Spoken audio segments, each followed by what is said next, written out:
Key parts of this Cohen filing that, as we've been discussing, go into not only how the Trump Tower project in Moscow was being developed and the idea of it being sold, but also why it was of such import to potentially Donald Trump and his company. Mueller writing in court new tonight that it was a, quote, lucrative business opportunity that sought and likely required the assistance of the Russian government, and saying Cohen was approached to set up a meeting between individual one, that's Trump, and yes, Vladimir Putin. Now, according to the filing, Cohen was told that this meeting would have a, quote, phenomenal impact, not only in political but in business dimensions as well, and that there was no bigger warranty in any project than the consent of, yes, that would be Putin. Now, here's Cohen in September 2015 talking about a Trump-Putin meeting. There's a better than likely chance Trump may even meet with Putin when he comes here for the United Nations. People want to meet Donald Trump.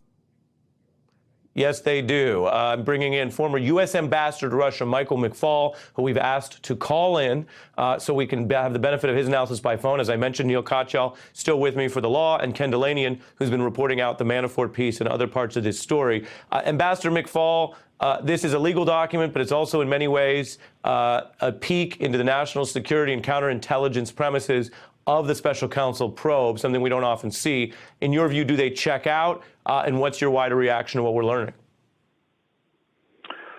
Well, I think we're learning that Michael Cohen wanted to get rich after the elections, and he had been focused on that. He had been getting guidance from various interlocutors, Russians as well, about how to do that. That's why he had this theory that he needed to secure this meeting with Putin. And by the way, I would concur that if you're trying to do a big business deal in Russia, it's always good to have President Putin as your partner. And I think it's really important to remember that they didn't think they were going to win this election when all these contacts and conversations were happening. And Michael Cohen probably never thought he was going to go to the White House. He was always looking to cash in on his personal relationship with the president to do this big deal in Russia. It's such a great point. I wonder if you would build on that, Ambassador, because you've served in government. You have a sense of how a normal government officials and diplomats run, and Michael Cohen is anything but.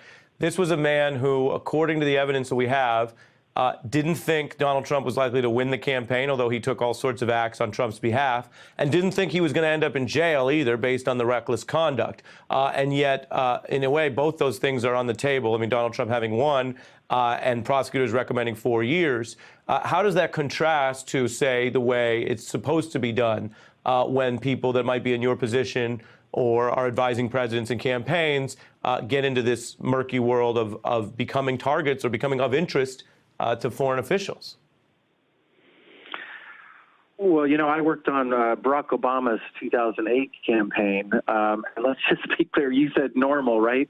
To the best of my knowledge, nobody was trying to do business deals with foreign governments during that campaign. That's just crazy. It's just absurd. Nobody would ever do that. And number two, let's be clear also, we need to learn more, but it sounds like the candidate himself was also involved in this and in these deliberations. And as any that would be very consistent with other kinds of negotiations and conversations he's had, that he would be involved. And number three, I just kind of want to keep reminding people, Ari, you've talked about it before, but let's remember it.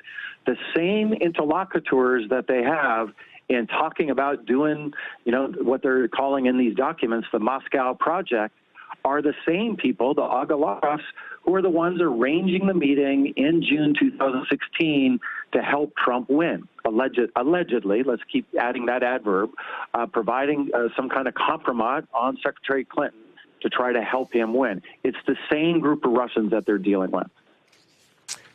Ken Dilanian, in your view? Well, yeah, just to build on this, I mean, the reason that Special Counsel Robert Mueller has said that they were pretty satisfied with Michael Cohen's cooperation, whereas the Southern District was not satisfied, is because Cohen cooperated, according to these documents, extensively about the issue of Russia collusion. I don't think we should lose sight of that. And in fact, my colleague Carol Lee just flagged one particular part of this, which is the document says that he cooperated about contacts within and around the White House, the Trump White House, in 2017 and this year. And that's the first mention of really the Mueller investigation reaching into the modern Trump White House as opposed to the campaign. And it also this document makes clear that Donald Trump lied, and I don't use that term lightly, when he said at his first news conference as president that he had no contacts with any Russians during the campaign, no dealings with Russia. We had a hint of that with this whole Trump Tower Moscow project, but this document says that in September 2015, Trump personally conferred with Michael Cohen about reaching out to the Russian government, and it seems to be related to the Trump Tower project because it seems to be the same individual who offered the campaign political synergy and synergy on a government level. Now, obviously, we don't know from this document what was said, what Donald Trump said, what Michael Cohen said, but it sure looks like Michael Cohen was a target of recruitment here by the Russians who were trying to infiltrate the Trump campaign. And the last thing that's important here is that Cohen also talked about the circumstances of why he lied to Congress, how and who he told, and the circumstances of how he gave false testimony to Congress. The implication there is that it wasn't just Michael Cohen's decision to tell those lies to Congress, and I think there's more to come on that, Ari. Hey, I'm Ari Melber from MSNBC. You can see more of our videos right here, or better yet, subscribe to our YouTube channel below.